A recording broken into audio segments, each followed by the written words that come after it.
Se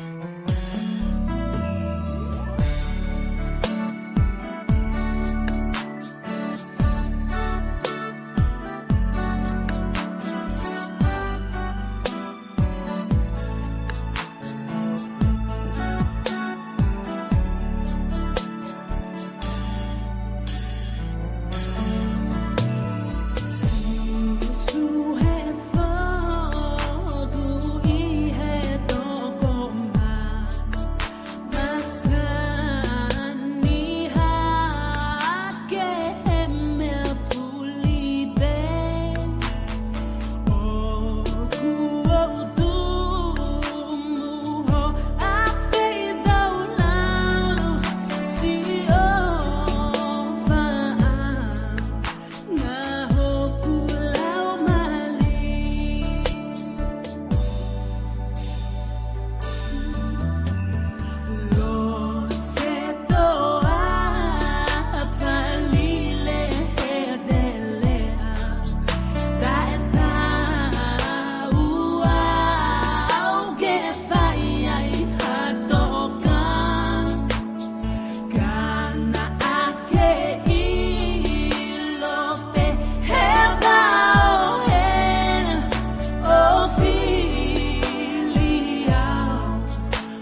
ko ke ho fa ma I he tala malo fonwa ka mai nga he tala fa tap ko do pe fa tapua me programa ada mo e whainga maari e koe ni I hoan ke whahoko atu ai pokalama koe koe whatala noa hono ni pia mo e candidate whiga uraki o tonga tā pōwhulu whaas māma mai heni I he hoan ke whahoko atu e tau pokalama koe ia ki he ahoni. I hene peheko whaampea ku ongo lere e te pe tau pokalama ka teki mo tō lama ke mo mamata e mo kau mai mo ki maua ka mo tō ki share te pe tau pokalama ki ngā ki tau ina se mo ki ngā tō kotoa pe Nau fie whanong mo mata ki wahe koe o mai mo update koe ai campaign se whaos mama ki tonga tapu hongfulu. He tem tatau pe ko fie tatai lere whaos I laine, whaos malo e tau mau e ahoni, pia malo mo e ngawela pe mi I tonga. Ko ilo pe koe toi pe mahalo ki pe ua o wiki taha pe ikai ki tope wiki kahau, ko toi pe ko wiki taha. Pera mo maure ha malo le mi nga hinga ko ta pe fa ko ku fe ha ke faus fe ha ke a tonta ko fu no lai me hena o ko paule le te me tonta ko fu e tu e tai mini to pe wiketa ai tai ko o mai lao ke fa ko e campaign ai ko lao fo ko ke ho e wa fa ki mua o ke toka to te pena mo e ngai to waki te kai te ngofu hanga fa campaign ai ko whenga mare fa as ke fa campaign ko tu site ka ha ope mo po tu site ai ko Wikipedia ta me hen ka ko no fa ka to e solo ko ke te tuku ha lele ko lau e foi time ko ni ko wa mai ke campaign I mala spoti ko te kai fa si e ai ka pa u te kai fa e lova o se takai e tolu. Takai whaasien, pe koe kapau koe takai kaha, koe toen koe mita te au. Koe awhi haken koe ke hangatoni ke te pia tai mini. Pea koe whatatau ke kau tau kei o malai spoti, o koe pia hono whahinga tekniki o e last leg. O koe ke tatau e kempeini koe kamata, koe kempeini o ne tua te tai mini. Koe angai e ne tua tai mini, solo pa kuilo koe koe motuani pe, koe ne strategy, pehe, kau me pehe katoa pe kau quantitative. Wow. Okay, ku ia whake ai kau quantitative ni ihi ku o si whahama na tolu ku tāpune e nau aahiloa na tohe ngahi kolo I he flight e ko o si ko e toenga pe ku nau ke whahauka taini migo na whanki prokalama halo pe ngahi mitia mo le teo o tatau pe munin pe motongan ai ko aahi ku o si lava e nau aahi ki nau tau pe koe ni ihi ku nau quantitative ki ngahi wahe motu ku nau whatoa mai ki tonga tapu o ngai koe pe fuki ai kainga nau whiri mi ai pa ku nau toma pe ki ai whakakato holo pe whanki tala noa mo ki nau tolu pe mo ia ko te whiri nau o si I tonga tapu I aha koe whai e whiri ka whewhe ai tunga koe ai ho aahi holo ke ngahi kolo koe nai tonga tapu hongfulu ku o ospe mo ke whanonga pe mo ki nau tolu I he ngahi prokalama ke te. Malo solo o se motor fok mau station ba kole taha me moto taha ai ko taha ua e ne ama ke ne po ko ma fola ka vai ua ai ko tope fefini o ko mo pongpongi mo to puri lulu ka bane kakato ia ai ai ko ai pe foki ke frata me ngai kolo ngai holo foka kolo ngai holo si ka ko campaign pe foki o koe campaign ke ngai siasi ko ngai kalakawa tonga ko ngai grupo e hui kwa fine ai koe u campaign ko le ke hepe pe hangi ko mena ulave ke koe ni na osi ki va vian ki na do na o stapu ni na ko motu ai te ulave pe ke ku campaign pe aku na mau seti pe ke pe ai ke mai ke wi ke ni os mau ai whakakolo pe ke ngai kalapu me ngai kolopu me ngai sias me ko ia ya ko ai ua le ko wi ke ka uti mo wa fa klopa yo tapuna ke ku to tu to ai ko fainga seti ko ni na fa upe heni I mai pe ke alu pe ko yo au no climax I a pe ko ki mua ke tapuni e campaign ai ko foto tu ya aku e tonu pe ka au pa hala ke ni e mau tata pe teknik Te mahina be hawa noa ko fe tekniki ko e o nga awe fai tu tu ne kaina. O mari ko ke fa os ko ngai ko hange ko lau na ni hira na ukamata na upolokala campaign na doria I sano e february ma as e ble na o si fita kai me na doi pe ki longo mai he wa ko ya o ka ke tau te se o ke ha ke campaign pa to langa mai kon ki mu ko strategy ya na to na o mai ka na palania na to ke na tata he kamata o se na ki malolo na to lo fa na kon ki na we ho au te ho mare ko ma fa o si ka ku ane ka lau foku ko me e ta tau o loto foki o te don ke manatu ma pe ia e ka quantity o nga ke manatu na to he ka kai he time fili ko na nga lo fu to la hi foki ko kita pe o to la he ka de di e ko nga ke na lava pe o ke manatu I pe hingo ke ka quantity di me ya ka ko ne tu ko he ni mi ho wa kai ko ki nga kolo ko ki o si a ki ai na ta mai he taha candidate ke dea upas. Ko hua to whai ku campaign he kolo pea oku nau tupu hake ai. So to he nau hange pea kau tau pe ke tama he kagai ke ange pe paka nau fili nau tori au. Ka kame ke he au ke hau wano ai pe fe ka ku nei fe o wat ke ngahi fe du wana ko ke o si au ke ai upas. Au ku o whakalanga pita whakano tari he kakai mau tolu. Te tau kau por favor kau sakolo. Kau mata pure e me ko tonga ngai o ku pako fia ko nga unu tonga ni ai malama ko e ke pa fai ke te tu I whaka politikare mo to fatongia ai ko tonga I ko mawat ko to ke ngai kolo mo whaka ka ofisa kolo ke ha fai na tari mo ni me ma ko very few and I na ta mai na make excuse mai no be ka au we make to like la ha na ta mai io mo te mau fai ko mai o ke ora tari mau ilo I pe te mau fai pe ke candidate ko to ko mau fatongia te tau me ko mata pu ke ko sai fonua ko mata pu ngai kolo o kuna fai me ko ia os mahino pe no os mahino pe mau to to ta ko fili mata pu ka ko admire ka ko salute e ni ngai kolo ta de to ta po fulu o fa malo atu ke ko tai fonua me ko mata pu o mau sira me mau tolo to mo ngai ka tau tu nga me ka candidate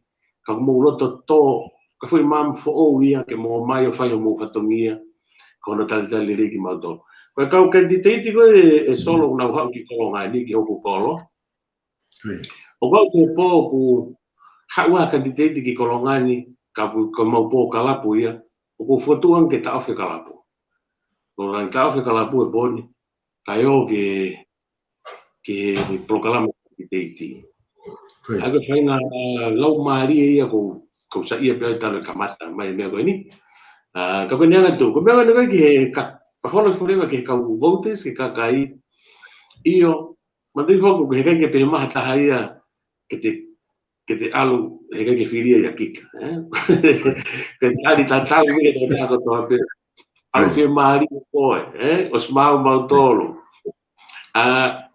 kau ambe fele tai mi e solo mo kamata ke te ilo pe kita lo I mo oni o kawa ia o I pe au I can sense and I can feel pa ko I pe na u ta hange I interview ta mai to ta ka ka ko ngo ni mo ke tai mi ni ko ta ni ko ngai tai mi ni to fo ke ko ha e wo fe fili pa ko nga tupe u ken ni ko tane ko alu ka fili wani ke ofi o ko ngoi I feel at peace o ko ngoi de no pe ho ploto mo fakau ai ko vakai ko ke kakai ang me na la ke ai o de sule o de fa fa ia kita kakai ko no io mai DVU we na o connections mo ka candidate wow pero wa fa fogi kamani na la fili da to ia mauto ma to mo to ko fa to ta bete na filia ai ke fa kau solo ko fili ko ni o ku ti se e le ta ke malo ko vanga pe e ke te play me ka kai mo nga na fili mo ha of course se mai fili fo to poto ta ke te au at the end ko ta ko na na ne fai le taha e ne ngau ke mea koe ni tō taha whenengau ke e tāpuni aki ia. Pe tō taha ia koutui e ikuna pe te uwhia maari e peo ka haola pe koe motuani pe koe taha a koutui koe le taha ia ma tō taha pōpono. O ku mahino pito ai whatala no ko ia e whaosi ku ngā he whoki he ku mahino o ku ai ngahi mea e koe ngahi makatuunga lele ia ke te whia maari e taimi ko kōku whai e koe whili. Pea mai ngahi makatuunga ke te mau ke te hoha ai. Ka ko ngā koe e ni koe ke nau whia maari e koe ngā ka pau ku nau whai pena tōna tūku ngata a oe pōpō aki ke kāi ngā. Ka whai whili ko haho no lau nau whia maari pena tōna e malava pe o fa he kai fa ka candidate na o campaign nga hi ta ko osi na ta mai ta un campaign ko ni na ta mai ko pale ma e ku fili ko osi na ka ke a o po aki ke ka kai pa ko hinga ko to lo to la he ke to foki mai ko ni ko nga ko ku na ko ngo na ka ke a o po aki ki he kai nga ko ia hoku wa he nga ko finga le va ke nga o sort out he for fili ko ni ke a o po aki kana to pa na do fa deli hai pena do na fili ku ke whakaukau ku ofio po aki ke a o ka kina do pe ku pe a o be ke fili ku lava kakato a o kana ina do ai po aki ku ke loto ke almo ki fale ai o ko fe mari o pito e sol ko e palani ko campaign o ki e lahia nge me ko e palani au fia pito ai fenga me ko pe ni ko finga ke meet ai expectations pe ko finga ke meet te palani ko me reva ala ko lava ulaki ko lava meet te palani me no wa ko lava no wang he palani ko me reva hono toru ko le ova na he palani ova lele ko wa ko candidate mo campaign no fra ko e solo o ki ova he palani pako fia ako fia la he pito ai e ke amanaki e o me ala ko hoko ene ke kawi he palani ko toko ni ke campaign ka me fra malo hi tu ko eni e ko na hanga fra hingoa va he tolo campaign o fra tu na o film fra lo fu ko fai toton dai leva film ke ton agora nya me ke last le ko eni pe ko nga final part in the campaign o mai e ki hingoa pa taha ngai service na foto o ko mama you and I ya ko fa te fito me portfolio ko pe he ofa ke o tua a ke kotoa ho loto ke ofa ke o kaunga api o ke ko ofa ya te koe ko hingoa e ko ski service ko ni ko e totonge shopping muri ka mahanga tiri wata totonge tonga ni ko mama you and I ko mama ko ke uhinga ko mau fraiku ko mama ko hinga ke portfolio ko ni ai fraingo a ke last le ke ko campaign ko mama ko hinga ke sisu ko o tua ko you and I ko hinga ke o kaunga api pe mo au ai ko hingo ai ko si mi ai ki ko nga fase campaign ko ne ka ke ko le fatau ke o fiwi ko nga ko ngo ta ni sol koi aku ko pala parema fogene hoko e faas pe ko ti te ngai proclama ko si pa bena ta ki la si ki ai pala parema ko ni ko alate va henga ai ka kai loto ka kai e va henga ape alatu ko ia kuna be loto mo do ke ma ave faas ka ko hinga ko ta sistem ko da ni mi fili i va henga ko foi fili te ta ha fi ma o ia ke na fili ke foi candidate ko ia ke ne ma o ko va henga e ka pau ko ne versus to mo ta fili fa lo fua e lava a family ia pe ma ka kai o na ma wenga ia me de ma ko ma foi fili ma do e fiha ko ne ko mai foi fili ha full ko ke ma fili ha ma candidate pe foi fili nim na blava le na to ave ka kai na loto ke a ko ke na to o mo na to ma fasia na loto no fei lau e foi fili e fiha ko hinga ko no tu ni ki na to o taha pe ho foi fili pa ke ngatai o me pe foi taha pa ko ia pe ko pau ke ai e ka kai to la mo family o ka wa pe me maheni pe ka nga ko mo ha fu kai nga hesias o fei lau i ho na loto i me ko ka fe ho wa kai di ai e tau fili ko ne dai ni mi mo no to di liu ke whakaata kakai ke nau tau ataina, e nau whiri ke, i ala ke whiri e whiri, hange ke whiri whaka tokolahi, hange whiri whaka tokolahi kone a tau tolu ta whangau aki, ke ronga ke ki ata whiri a kakai whaosi, o wakai ki ai. Ko tu be solo e te tau wa upe ki ai, e pe whake ni unau, kau he nau asenita, ke tau te whoki ke whiri whaka tokolahi. Ka tuka whiri tofi ko e ni. Pea Australia mai pe kau tangata politiki I loa e kua hiri na nau whanonga mai pe hau ke diriu wa whiri maha fulu na nau talamai nau tolu e saian ka pate tau te whoki ke whiri whakaluku fua. Hangi ko mea kanau ke lavi ki ai. Ai ko ngoi koe taimini, ko system mene taimini ka kore tau lava tau wa inga I tua ai. Tau lutonga whia moeni. Ai ko ka pai wha whoki ke mea koe na mahina pe no hala whanonga ona. Pau ke whau lao pea. Hangi whale hadea. Nola, ka tau whoke. Ka uhinga le lei au, pita pako tui, wai whake ni unau, oku nau whakaukau ki whakapati, ke whakalau ki whakapati whakapolitika re. Ai ka pau ke push, ki teke mai mea ko ia, e na whena pasi a pita nau me whiri whakaluku fua, ai ngā mea whakapati me whiri whakaluku fua. Ai ko angau kusio koe ke kaha u. E kei ke uoho vare, o ka pau, e malawa ki te hoka mea ko ia. Ka koe totally different ball game for kena time ini. Mau concentrate ki mea ko nini ongo kwai ano ngahi pore. Ka koe system mea time ini paku. Ko ia peo kutau whanau kia hau ano me maa sala. I ta whaaki koe ni o campaign ni, ko mo os whakahoko I tangata pōwhulu. Mahino ke te au ia ku o koe ka hasola ko ia ki he mahenga pea ku ke ilo lei pe koe me ke api kotoa.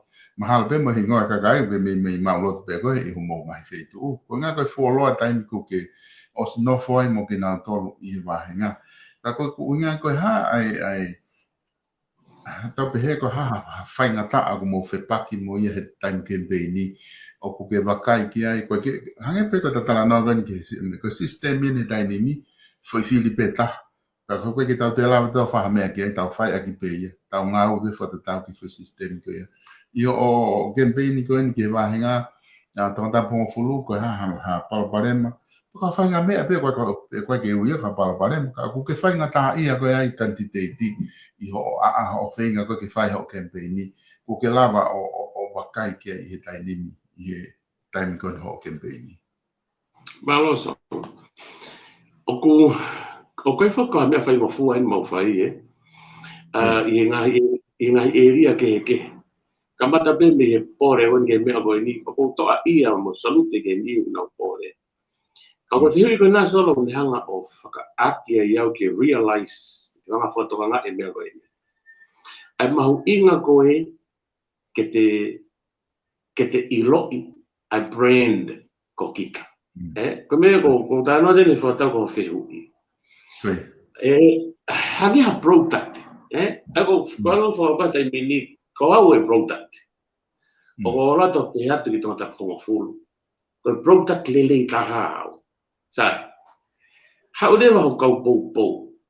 Hau kau pou o kuia, he koe umende o talatu ko ko vare ai. Ko kutimi campaign solo na keke uki au kataha. Ko nau tolo pena nau whetutaki mai koe nau whia tokoni. Koe ni solo me ngai kolo ke tangata konga. Ni mau maheni, wai me ni koe ke mau maheni. Nau whia o mai o pou ke au. E koe mea rewen ko ngoi. Ko whakailongan ko ne o mai, ai koe product koe ko au. O koe ka kai lelei I wahengani, o nau whia o matu uaki ai product koe ni. Ako ko me pan hanga me ga fola tola hiao ango fi ko ha me ko faina ta ai te me gana e ko ke kamata ko pore ko ni na usio mai o ngahi me a ke ngai faina ta ke a be ke no approach e kai ke mau e nau falala fola me ko ke be ni mo ha o ka po ko ngo ele me ko ni uraki o mo inga pito ke fa papa ko product lele kita inga area ke mo ui tau te whito ki ho whio mo e nofo, mo kakai e kolo, mo kakai e wahenga.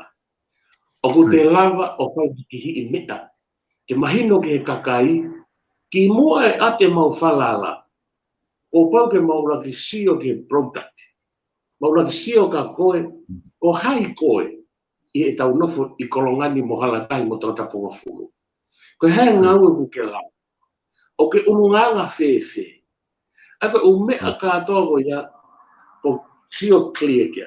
O nga peo toi hiki toa me aia, manga marewa kakai ngā alfa pure anga, kakai ngau e CIC, kakai maolunga o ke kau whaife kau malolo la lahi fonuani. Na nga ono me ko pakoni mai ka au berewa. He ke fie hao whenga kakai ko ni, o tu ua ke product ta e pau, ua product o kukou.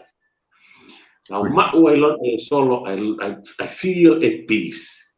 Kamata ko ngoi melin, ngoi fie mali, ta rege ngatai, ta whaingo fua lewa ka au e kupore. Whaingo fua ka au ke o peati ke kai kato tapo ngofuru, e whanonga anga mai koe ni au ke last leg of my campaigning. Mo kou mau ke whawhungai ko wharearea mo pure anga. Kou mau ke u kore ho mo whananga ke o mai ka au. Ka pau nei ke o mau peheni. Mo whakapapau i o kai ko product le lei au ke ne whawhungai ki mo tolu ke wharearea mo pure anga. Hei kai ke o loto lahi. Hei kai ke confident ke wha kore ho mo whananga. Hei kai ke o tari fukakai mahu inga ma fukakai lotu le lei koe ni tongani mo muri kuna o mai o mai ke nau poupou.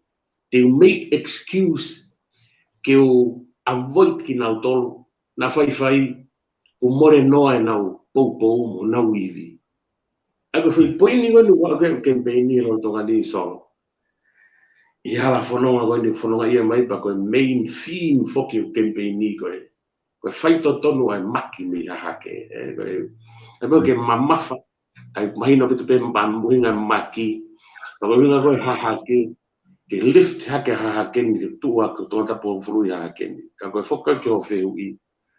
Ko ngai whainga taa ko toa peo e whanonga anga ke mbene motu ane. I nea o mei ke whai poini koe ni. O ku whainga fua me ato o ku ngoi fie maali e lahi. I aloange ke ofi ai ki. Ka mo haha ola o ku tui. I toi fie maali ta tau peo no tari. Ai outcome ko ia. Maro so. Koe tu fuko ni pe koe mea pe koko ko ofi foki ke whai ai whiri he tai nini. Ko ngai taimi koe na mo whanonga mai ai ta focus hene campaign. Pe ko ofi koe ni whewhe ai homo ngahi wā koe me kau kantiteiti homo wāhenga. Wai ngahi wāhenga ku nau talamai o ku nau whinga ke nau lotu taha hawhi tu ma whainga mea pe he koe nau whinga pe ke kau pōpō ke oa osi e whiri ku whainga wā pa whainga mea pe he. Nau tau aki whi au hi pe, pa ko hai pe whiri he kakai pe nau. Ana tuk whare area, ku whewhe homo wahe hongo wholua ki mo tolu i e tuu ko ia. O ku waha taimi ku mo lawai o mao haki whainga mare ke mo talanoa mo e ni homo kau kantiteiti pe ko e tokotaha koe une lotonga puke re taha mo wahenga pe o ku mo kei whemo i kina tai nimi tuke ke mao whainga mare ke mo ki talanoa i mo kina tau. Nga toko whawhare mau kau kantiteiti me e ni. Ape, toko ua me la paha me toko ua me kolongai. Nā kamata pe ai campaigni solo, ma te whaka ko ngā ke he lahe no ngā ake social media, E nā kamata whakalongo pe au e ko campaigni ki hau kau pou mo au ki ngai mea koe ni. Uraki, hei kai ki ulave e a candidate. Hei kai ki u tuhui wha candidate. Pa te wate whatata koe ki u tuhui wha candidate pe koe whakafonga lono tonga. Ko mantui pene, Nei mi kona malo itaha no tala noa i koe pa anga whakawāhenga. Pea tāpala e pea tua ki e kau whawhunga lola tonga lahi ki ono ngai hala aki mo e campaigni ake pa anga koe ke kua nau pa anga mo mea koe ia. Ko mana tui pena ki hanga whaime whiwa ka au pa nau talati ka koe. O fu, pauna mo ngoi nei kehe i kutari. Nei kei ki u ngata pe ku whakahao mi whawhunga lola tonga ka na e kurea koe. O ko tui ku lahi no tāpala sia ka whawhunga mea koe ni. Ka koe anga petu e lao he tau ni. Koe taha e kono ua.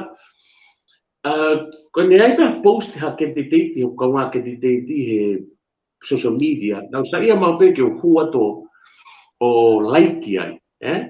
Kono inga e ni sol. Ke ua whainga tā ia kau po. Ka pau wah kau po ke candidate koe ia.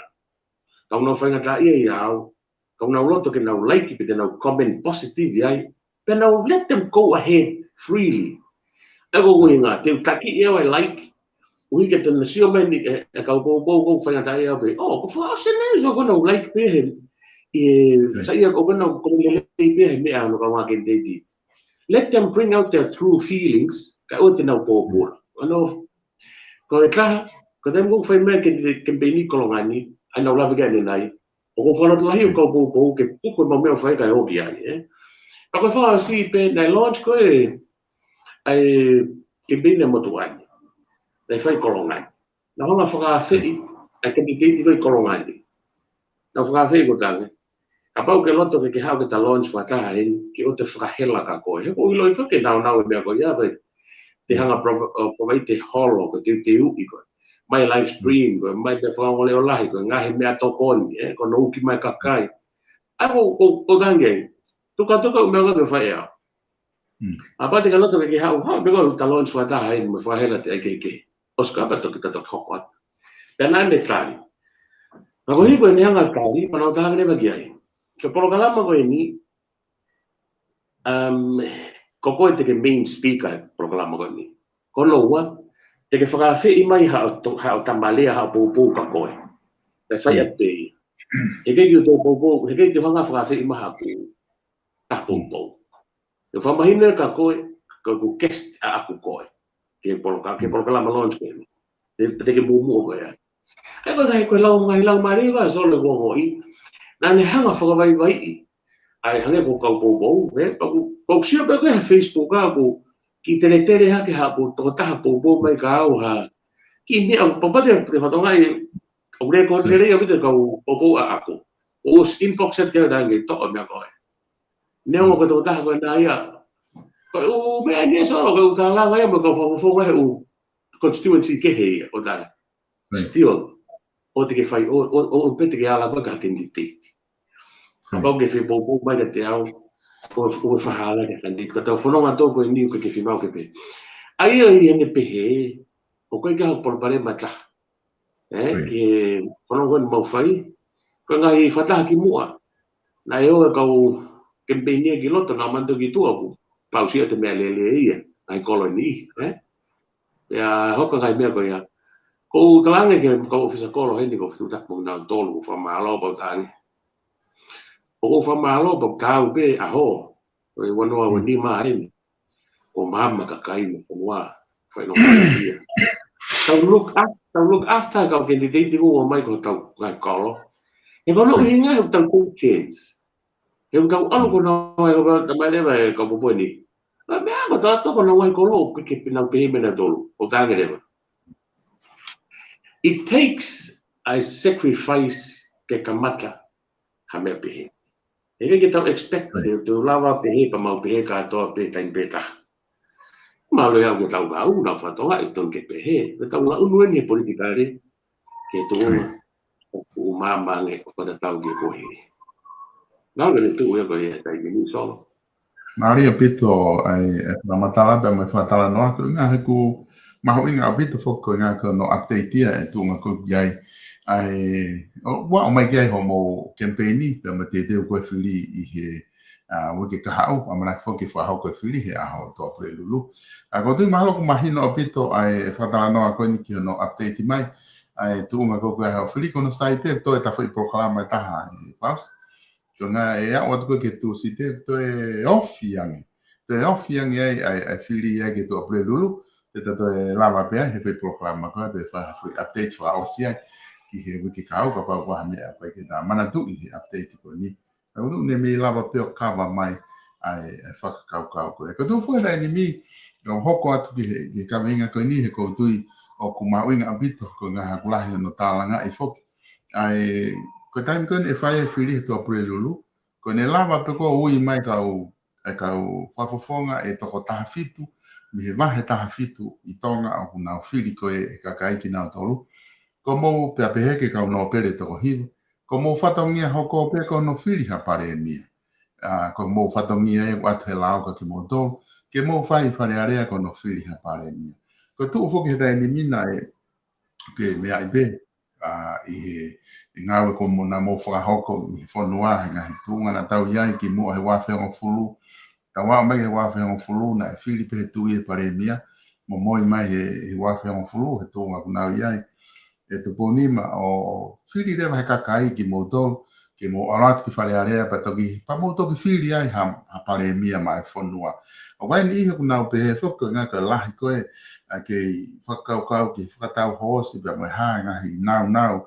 Fa politikare ngau e ke ngai whanua la pehe o hoko e ka palaparema fe ke foto rema ni fe ke tau ki liliu mo ke fili mai he kakai hanga ton pe haparemia ia te tau te palaparema fa ofa paremia e time ko tau lau fika ai ba hange ko alo fa kore ni ko nga ke na tu ma o kai hola fa no puleanga. Tabe ni mau sai ke te fok pe tu ke ne fili mai pe ia paremia pe to fili le paremia e ni comunista pe ko tu pe dai ni tau ia ka fe ho wakai ki ai ke ngahi situation ke ko ia ia nga ho wakai ke mi tai ni ko candidate ko ki fare ale ngono le to tolu pe fo ke ne ke ki fa o se ki solo situation ke mono ai pore takita a me pango te tau wa inga be whakatatau ke situation ko tau ia i taimini. E koe osenga aho, koe lao lono tonga ko pau ke fili e toko tawhitu, e toko ua o no. Pe koe e paemia. Me whakaukau koe, ke whakafo ke nea fio ke ne whai, pe koe whakafo ke kakai ke na honga whai, whakafo whakatoa. Ka koe ngai situation ke he whoki. Aia e malawaia ke hoko ka waha no whaunga. But at the very moment, o pau ke tau wainga e osikone fili e toko wā no e paremia. Sai, ko mea ni koe ko si o koe ki ai, o pehe, whakau. Ka pau koe u alternative die, ko ui mai ke ka kai o tala mai. Pe tūnga koe tau e tai mini, pe koe fui system, pe koe fui situation koe tau e tai mini, lolo tonga. Pe hanga toko wā no fili e paremia. Ka pau ko no pore pe makakai. O kai ke sai.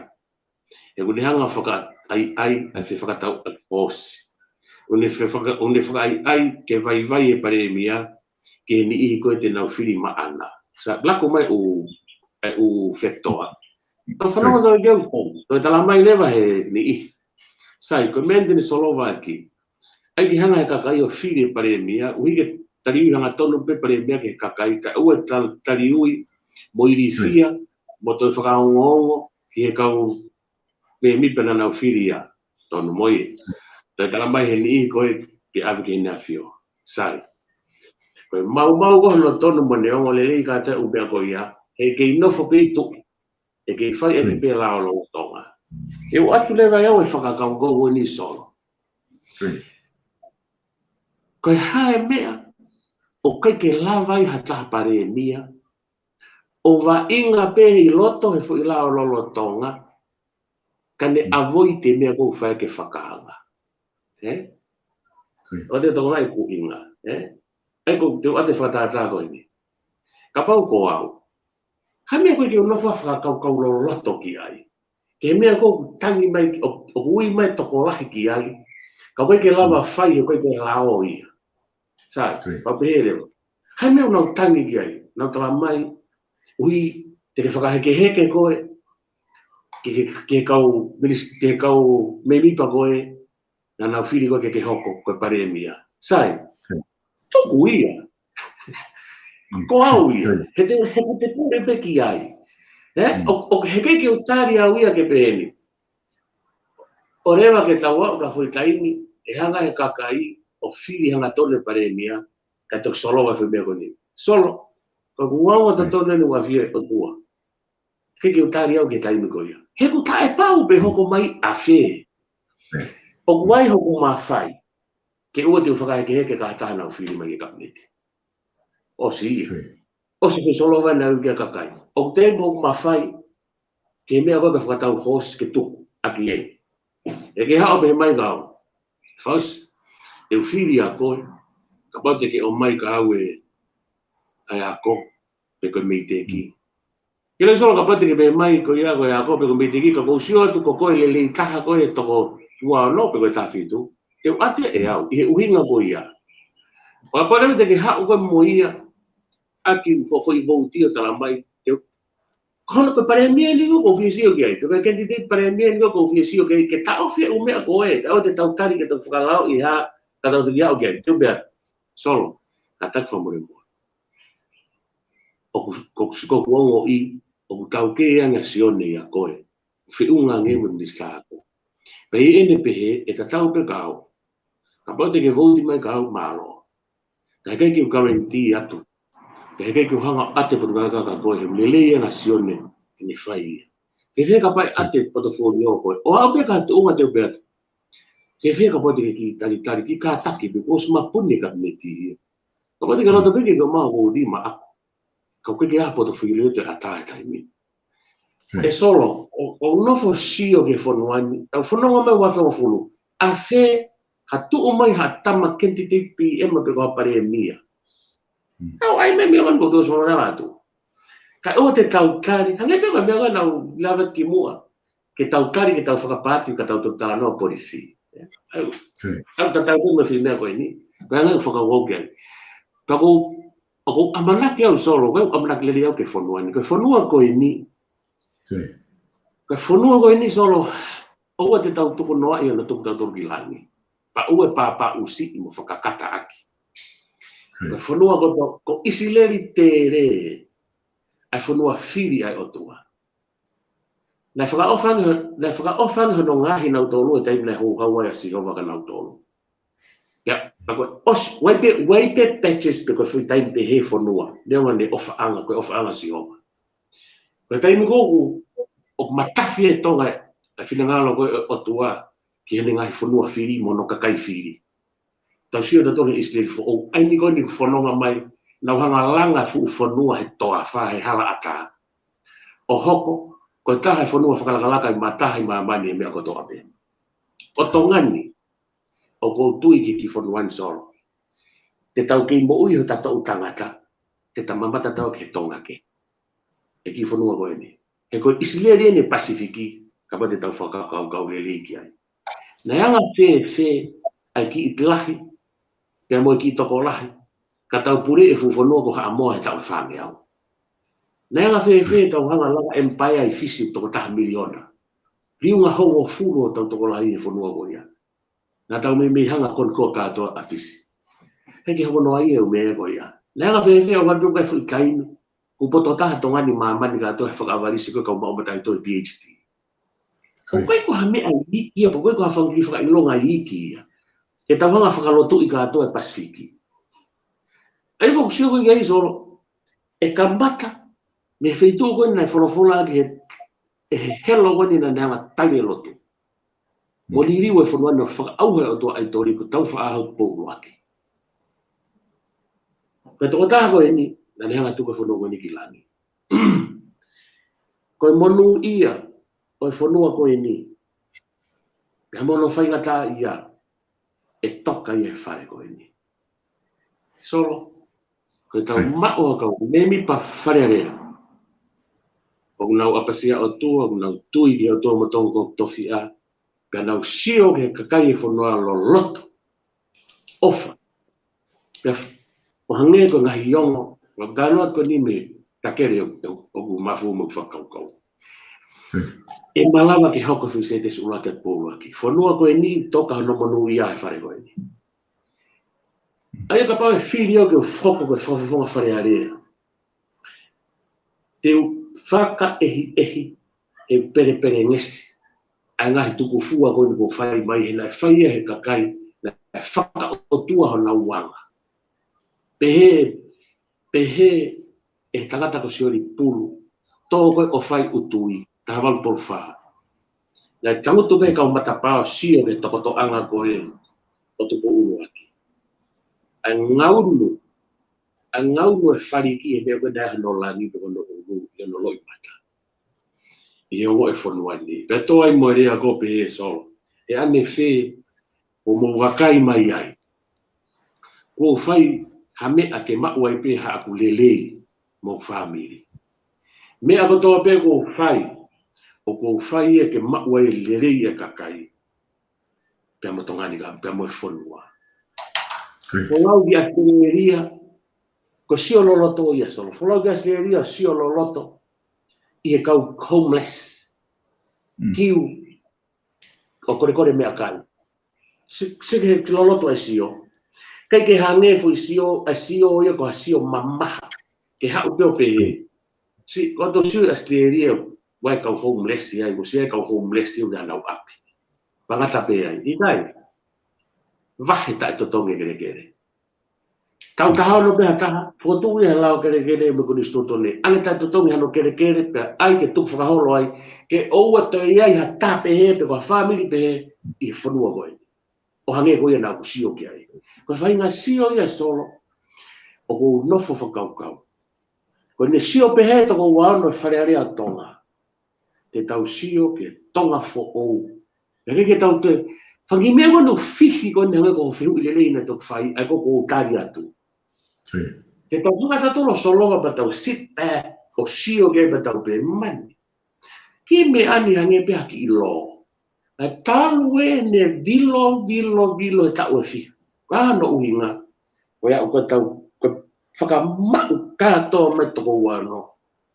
Ke tau whalwhala koe ni. Ka mai mawhatu i tuki.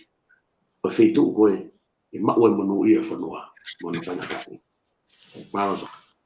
Ke whakaukau maari e ku ke lava o tala noa kei e whaosa pe kotui o ku uhinga lele a pito ke whakaukau lele kei ai kakai ke ngahi whakaukau ku ke lava wahe mai. Ke whakaukau fu ke taha e whaosa ku whai ai ngahi tālanga ai kakai o ke ngata pe i he mahinga tawata pohu mi ke kakai koto nau manako ngai mea whapolitikale nau tala noa i he demokralati me ngahi nau e te mokalati nau tala noa ngai nau e puri anga whakatu i whakakonistu tone. Pea mai anga whewhe ke kaha o ko hae mea te tau ngā unu ki ai. Tala noa ni i ke whai pe ngahi lili wange koni ki tau osis mātā ki ai. Wa whehonga fulu ke whaho mai ngahi mea ke te ki whakate mokalati angi koe whiri he kakai hono kau taki ngai mea pe he. Ka ke iai pe whoki ai whai makatu unga e tau wanga ki ai. I tau konistu tone me puri anga whatu i. Ka ku whewhe ho wakai ke, pa waini i hau nau tamai na toke tuku ospete mukalati e. Koe ke fuwhia mao i ai tonga, koe ke wheunga i ai tonga. Tamai ni i ke unu mai pe, ai ngahi mea pe kou wheunga mo e tau urunganga whawhanua, whawhai ke to wholofola. Ka ngahi mea kou koe ke wheunga pe tuku. Ka ngahi ke tau lava to o fua mai he pe fu. Wadu ke mai no i le rei pe fuke koe ia.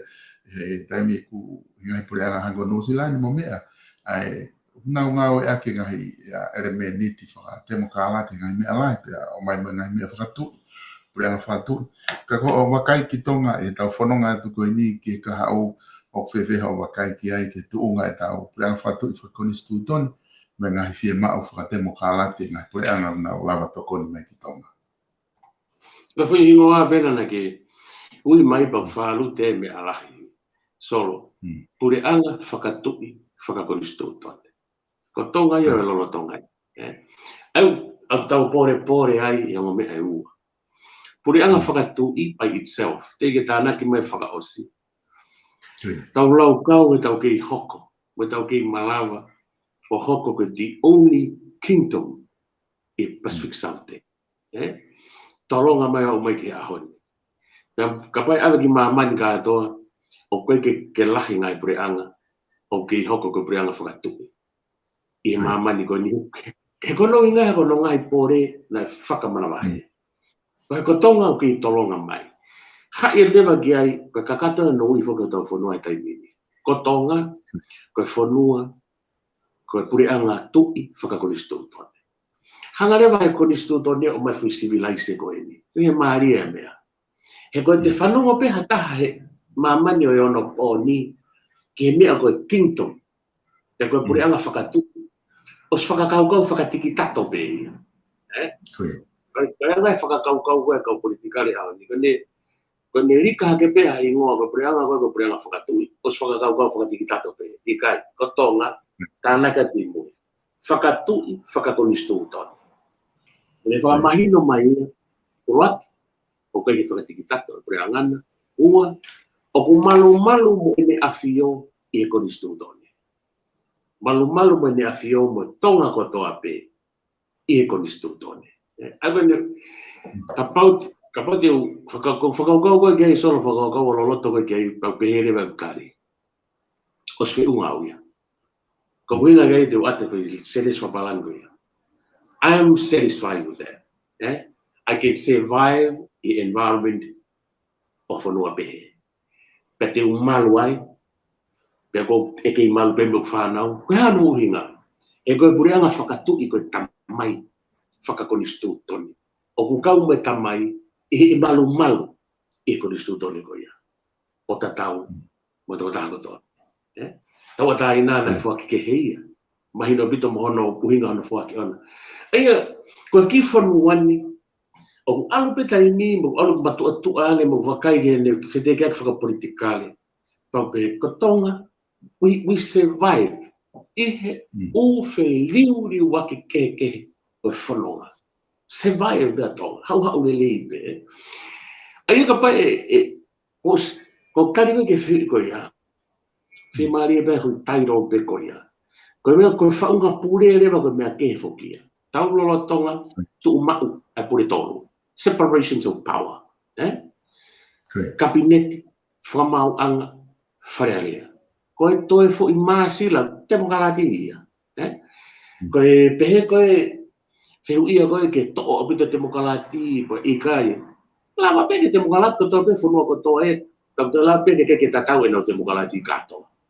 E malawa peke whakapua fua pe ai demokratia. Mohono ulunganga. Ki ka ngata pe ke sais mo to la fornua o na culture mo na faunga malava lele o hange ko ha ko mai ai o me a faka pule I faka mafai ke ne hanga lalanga ai fo I fala faka politikare mo faka fo sociale ko no hingwa ko tonga o fo I fala ko ia ko no u fe unu o na fe unu lele pe mo tu o tata o ko ke me malo faka Europe ma foi fe unu ia ta faka Asia ma foi fe unu ika na mai no tolo hanga ta tolo ha alo lele anga fe unu ko ni ha alo lele abita faka tau ki no fomo tau ki tolai ta ko tu solo te tau ki malu angi ai I fononga ko le tau fai a faka politikare faka sociale pe mo faka fonua koe tu o foki he tau talana o koe ke tau pure anga whatu I wha demokrati whas. We loi pe whak koe tahai e vai anga he tau whanonga mai o se tau liliu. O koe whaki e whai konga I ai o whe mao e pare mia ke na he wholawholai pe mai tui I he whai taimi ko anga he tau konstitutone pau ke na o whaiti ai he ko tau la o ia tau tō. Ka koe taimi ko koe ke mala vai e whahoko hoko le vai e koe pao parema. I he whakalere pure anga. Na tau si uge lawe I pe tau whanonga mai koe me wafe o flua o mai. A o ke ngai whetō aki ngai tuunga ko ia. Na whai lewa he whare he pure anga, he whare area li riu e lao. Ki he potunga au ko ki muri ko tahafuke potunga au e nai palaparema. Whai lewa li riu ko ia ke whakamahino ange ai. Ai mea ko ase ko ni stutone ke ilonga mawhai koe ke whahoko he tu I mga hina pehe. Pero se ine ki lere mai koe ni hange ku o ku lelei toka le maari e mai ne lere mai koe ni o ta wa o mai ki he ofi koe ne fili koe ni a tu ke ka pau koe toka tāma ki ka koe ke fuwhahano lawe I atu ni tua.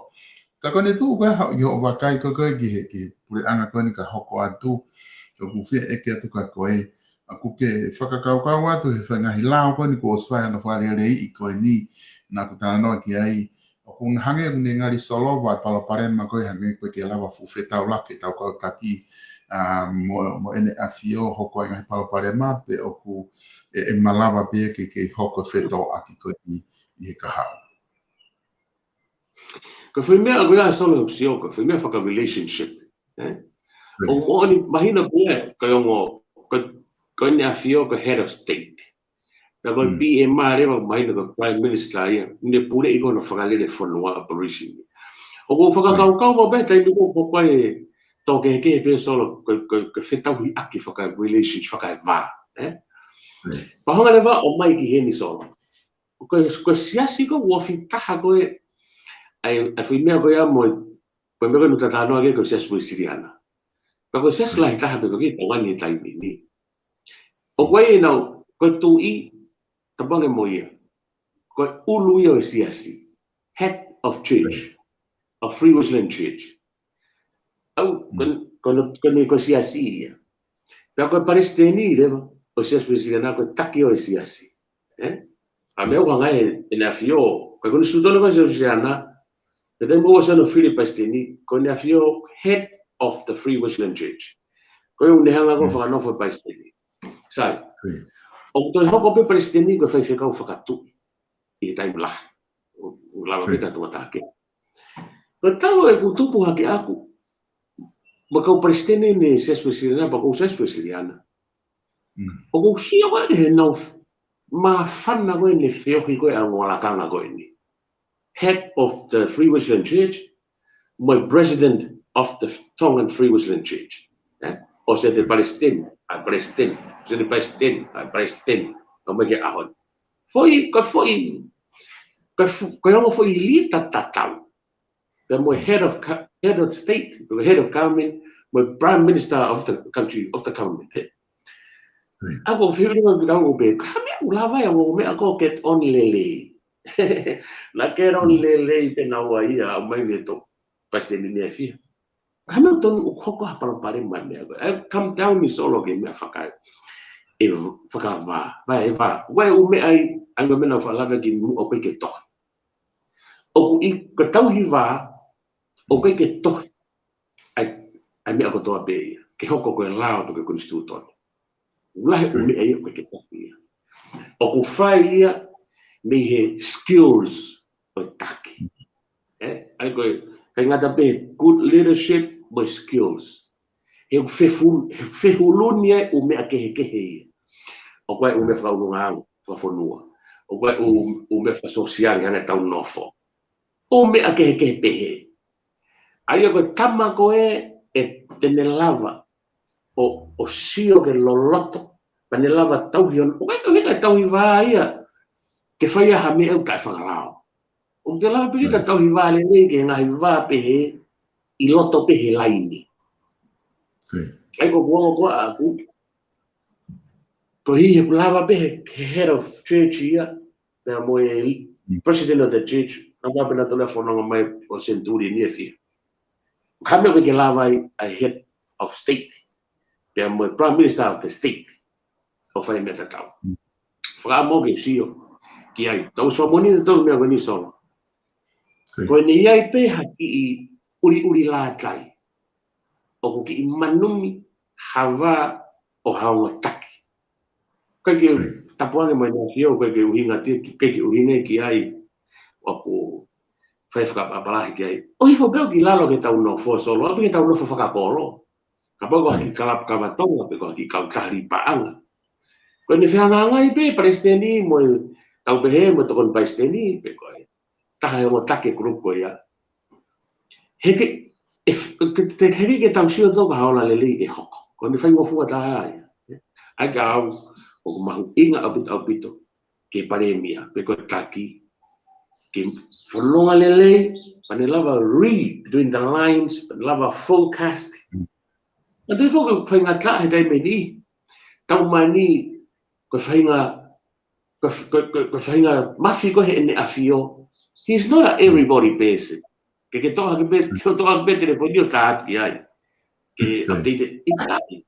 O kia ene kau spokesperson. O ke tōwholofola noa ia. Kono pere ngesia mo no loloto ko no mui I ko e mea urika ke no finangaro. Mea urika ke ne moko I. Sai, o tau lava tau tolo o mai consultant me fe to tongi mahai me fe ke hawangi o set yangi ai fai tau langa fare, ai fai tau project anu hawa. Ia te au. Koe ha hono kovi, kapai whakamore ki ha mea pehe, ki o mai ha o tano mai sono, ko tano ni ko pehe, kapau ko pare mea. Kapau ko tahai palo pare ma, ngai pare mea ko hiri.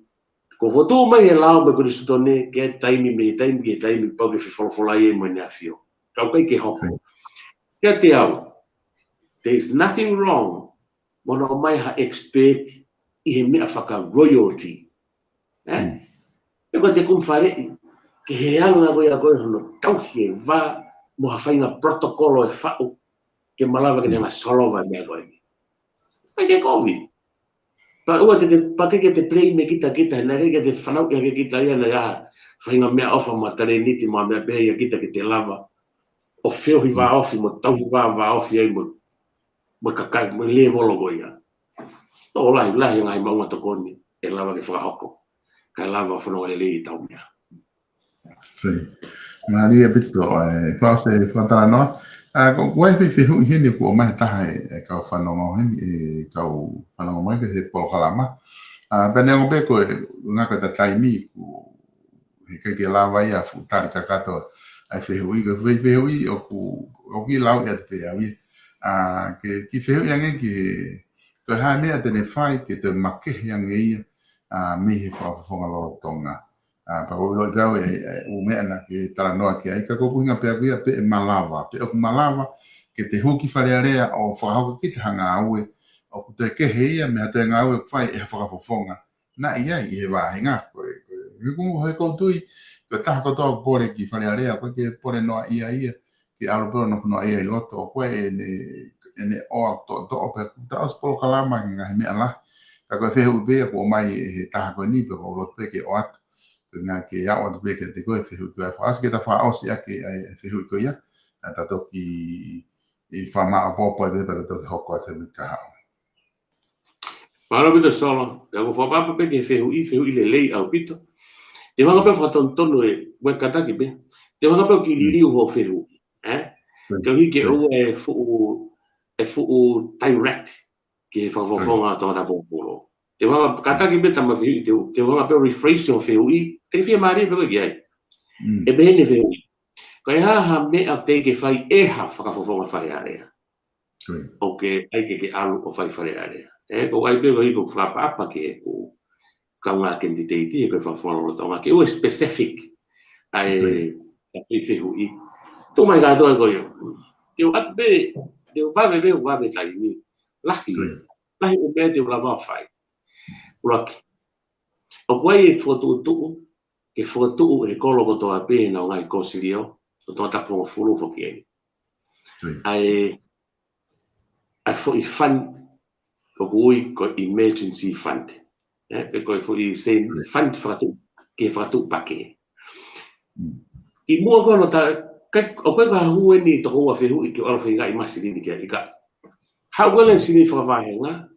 We never workshop ma ka ofisa kolo. Mau tangu tu lena o me fo o project fo o fo tu ke na alu mo ya fono pa na foki mai mo loto kakai ka fo me tala e uhinga ko ko poini ko ke ai ka foi fan ko ia tau behe ka pau ko mo inas ko yo ka pau ko ha mi hoi ka pau ko mo inas mi hoi ka pa nga e ko fu to a pese te wano to a pa nga ua ke emergency fund ka no ko fo ka ko behe he ko taimi ke tau manga ke me o ko fund fakakolo kono winga ai o koe fan whakasiasi ngai kolo ka pau ke se stonga koe ka pau ke se stonga koe pa mate taho family e kai te ke kau koe he excess ke fan koe a we siriana ke mate ha me lip inga o winga pe ke siasi ka pau ke alo ko ka halotu te mama o e koe me fan de ngai siasi ua o koe fan de kolo ko e ria be ua we fan he kolo ko sia si be me kalap ka vatonga we kalap ka vatonga we na fan ka kono pangoe ka pau ka me mi pau to ko wanoa ko na tolu be mo na wai family te na excess ke fan a kalapu te ka wata hai ai kolo aka fa ko mo tuani tau pilta fan faka kolo o ke excess ko ta ko to ape te ko ko han fan ta ai small fa ki policy fa mo me ka to ke e to tong fa foki ka te lava o fa ka haufi mo see and not only the members o CIC member club kotonga the whole village avoid ke tu se o ilahe ma o me ai to tong yako ke lava civil lava ia funky emergency me pe build the funny wa ke lahi e a toki awa ke lewa hiki hiki hake me ai ka taula kamata me ai ki sai Kono taki e fan ko ini pa ko tola hipeketari o si ma fa ngongo mi Amerika me wani ba kangia ko kolo ko to hape tene tari fa ko ini pa kamata kia ai seniti ko me ngahi ako ko mai sen fa fare area kamata kia mandi ko hauki kana pa ngani fa ko fan kamata pe mo va ha fare area mo tu ani na kutali ke fiu i malo ko ke ni tolo me ai vai o mari aba o vai o fare area banga ta e to me sinte ni manoa ave ke fan ko ni ko to ape e foto to ko fai tai mini o ka hu ki fare area mo fata me ka o visa kolo mai no pau e no account ke ala ke fan ko ni pe take tens ai di lo ko e pe sinte ni manoa ai vai o ni eu te ke fa ta fare area hanga la solo ko ki foi taha pe uria tu teoria tema ki foi mea ko ni ke eu ai ki mo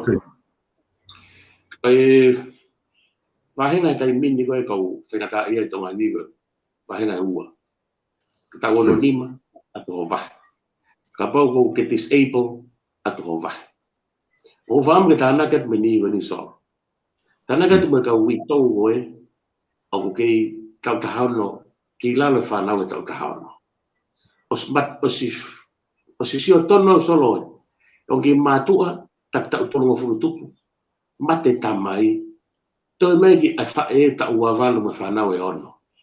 Me whanau e ono ko iago na u age range ko pe ke mahina ke ta ufitu.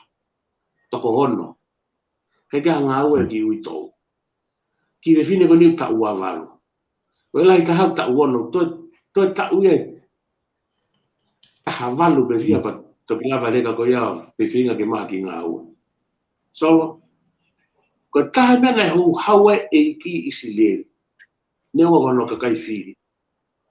Ko taimi gana e aloi koe isi leri hoko koe fu mafi. O nau hoko koe whanua hau. Penau tae toka nga e ka kai. Le vono koe. Tae toka nga e kau masiva. Tae toka nga i me kau wito.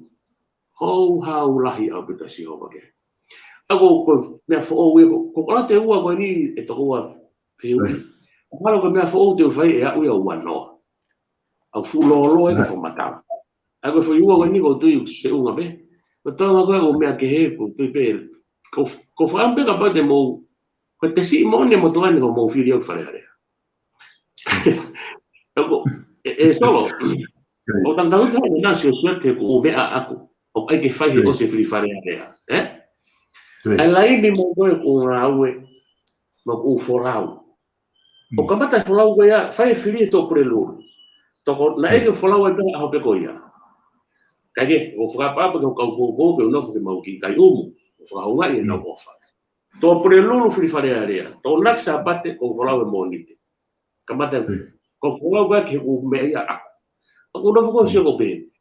Excitement koe ni ku mei ose. Kau hike tau ki e. Kau kuku ngai. Kapate mau whiri o tamata mau whulu ki whare area. E kai rewa ke uai tō wataha ia hau ia whai mea kou ai ke an e wahoroi mo whai. Ka kou pehe.